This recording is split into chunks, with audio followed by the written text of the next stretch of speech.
Hello, everyone. Welcome to the last and final round of the chess tournament. This is game 6, and I'm your host, Damien V. So let's check out how it is. I played with the black pieces, my opponent with the white. Started out e4 and with the Sicilian.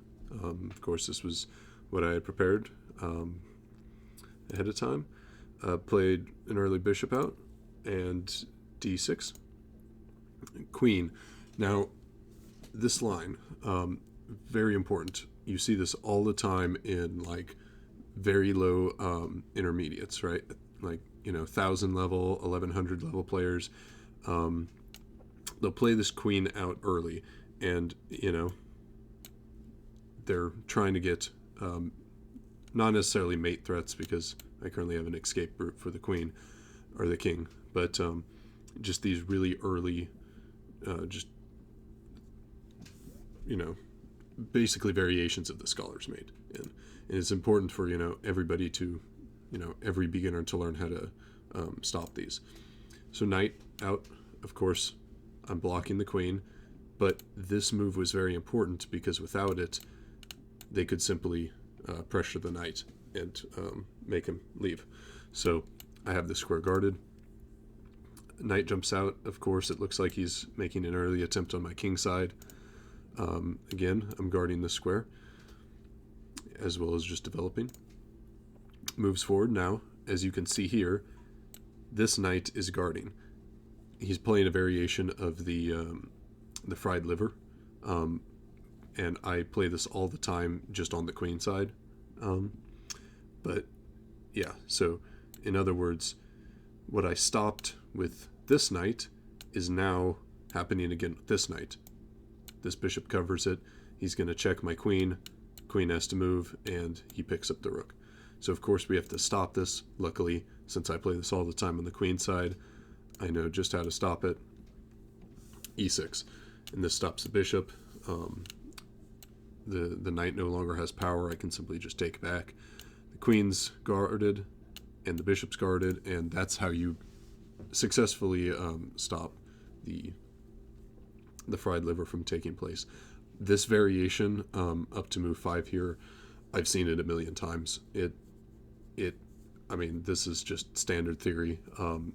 If you ever play the Sicilian, which I would highly recommend you looking into, rather than just playing e5 every single game. But if you ever play the Sicilian and you see this early bishop b4 move rather than a knight move, just go into this. Just go into this variation immediately. It's because so many intermediates will try and do this fried liver variation, and it's so easy to just block it. Castles, and now I move this knight. I don't know if the engine likes it very much. It's saying that black is much better here and then not so good here. But what it does is it forks these two pieces. And I don't mean forks because in the sense that it wins me them, because the queen can simply guard. But what happens is these two are the predominant attacking figures, right? If I get the queen to go over and guard, take this, the queen takes, he's now only got, those two pieces developed in attacking rather than all three. And even though I'm losing one of my developed pieces, it's simply nice just to simplify the board a little bit, and basically win his bishop, because he doesn't want to win his queen, or he doesn't want to lose his queen. I can get his bishop pair, and now he lost the bishop pair. He loses this power because obviously I'm looking to castle king side here, given my pawn structure, and so I'm just taking away that power, his light square power. He moves the bishop, excellent move, because it means I can't take right away. I block. He has to address this, because if he just moves, somewhere else, I'll take the queen. So he moves the queen instead, and this was the correct square to go with the queen. And now he dropped a bishop. Surprisingly, this was, I believe, like the only blunder he played in the entire game. Other than this, my opponent, above any of the other games that I played in this series was just phenomenal. And you'll see why. It's not necessarily that he was like overwhelmingly good, but we played such an intense position that you'll see later on that I just thought was absolutely neat. So yeah, after he dropped the bishop, I did a couple checking moves here. I have the knight covering here, and I can just make the queen jump back and forth a bunch. Because this was a 7-0 blitz game, I played a lot of these tickle moves just to kind of go back and forth and, run the clock, essentially. So I played straight back and got the queen out. Played a development move, actually pretty good. This move was essentially stops my bishop. My bishop really doesn't have anywhere to go. It can't go here because it's just instantly pushed back, and now it's stuck in this little cage. So excellent job for finding that. Doesn't exactly help his position, but just kind of weakens mine.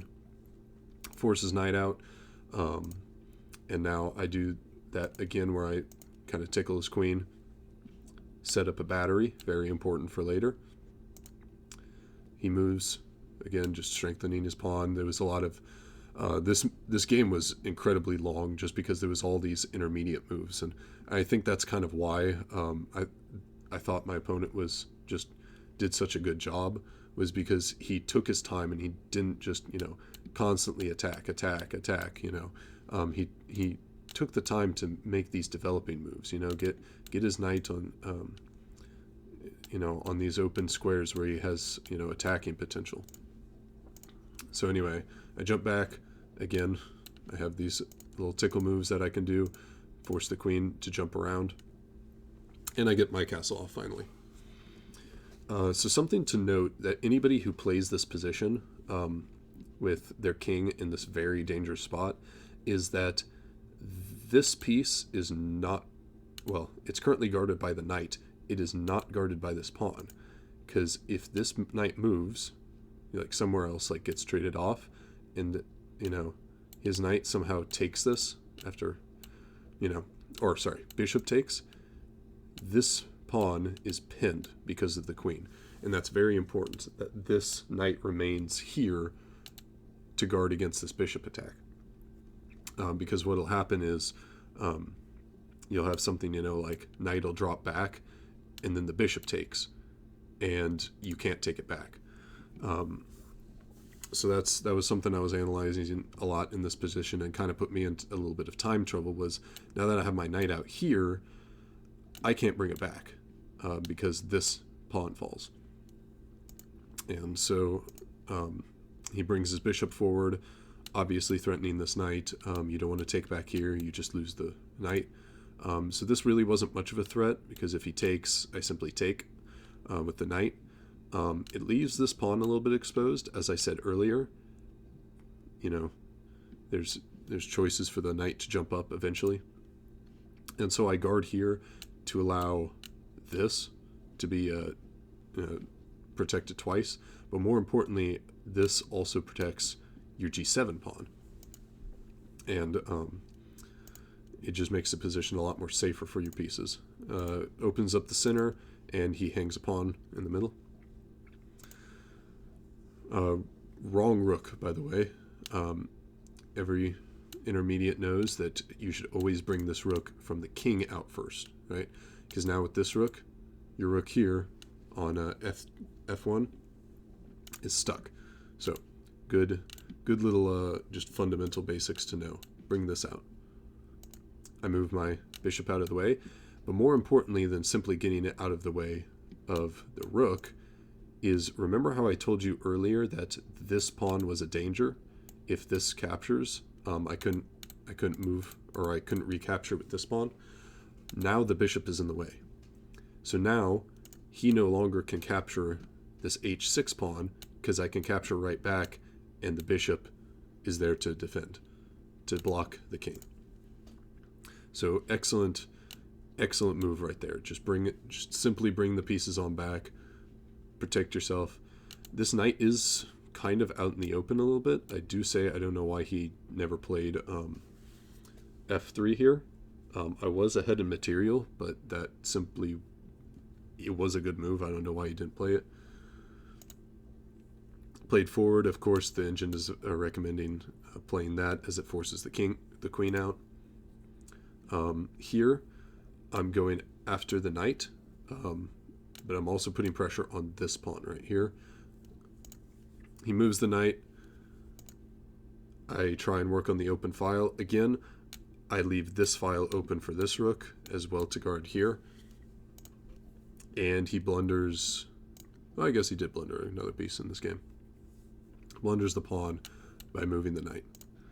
He moves the knight again to another funny square, and I'm able to trade queens. Captures, captures, and more captures. Again, be careful where you capture from. If we go back a couple moves, when I took this, he should have taken with the bishop, because that wouldn't have allowed this pin to happen. But now he allowed the pin to happen.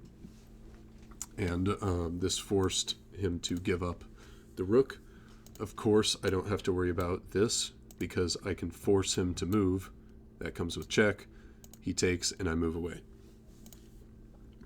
Bishop threatens knight. Simply guard it. And it's important to note that at this point, at around move 30, 31, this was such an intense game with all of this happening on this side of the board that both of us were in deep time trouble. What ended up happening after this was you'll see a flurry of moves where we each are barely inching because we're both just trying to spam as many points or as many moves out as possible, not to run low on time since there's no increment. So he takes, moves, and he moves back and forth. I simply take, or I simply just push these pawns slowly up since they're all guarded. I push again because it's double guarded, and he makes a mistake of taking. I take back with the rook because I want a rook trade, and he accepts it. Just a little tip here. You shouldn't accept this. I mean, I know you're essentially lost already, but at this point, you want to keep your own rook on the board and just use it as much as possible. Because right here, it's a king and rook versus some pieces. Now, it's just a king, and the king alone isn't going to be able to suffice. So we make a bunch of little moves, slowly bringing everything up. He loses a couple pawns. Takes. And here it's a losing endgame already. I simply bring some of the pieces up. I know the mate in 4 or 5 just keeps getting bigger, but it's really, I just have to play solidly here and I'll be fine. Check the king. Can't really move that way because then he's stuck in these 2 squares and I push my pawn to the win. So he has to move out. Moves out. And something funny that he actually, after this move back, you'll notice that there's a mate in 1. And I didn't find this at the time because, as I stated, we were in some deep time trouble. But this move is actually absolutely brilliant. It's pawn up mate, and that creates a discovered attack on the king. The rook guards all of these squares. The queen guards this square, and the pawn guards that one. And it's actually a discovered mate. So really cool. But unfortunately, I didn't see that in the game. And with the addition of this queen here, I simply went for a queen-rook ladder. And checkmate, black wins. And I ended the tournament with a 6-0 perfect score. So thank you for joining me in this tournament. Again, if you like this kind of deal, you want to see more chess in the future or any kind of video games, please subscribe. And if you have any games in particular you would like me to show, leave a comment down below, and I can go ahead and try and get any of those out. But yeah, thank you for joining me. If you haven't already subscribed to my first channel, please subscribe to Servition. That's my music channel. And thank you very much. Have a great day.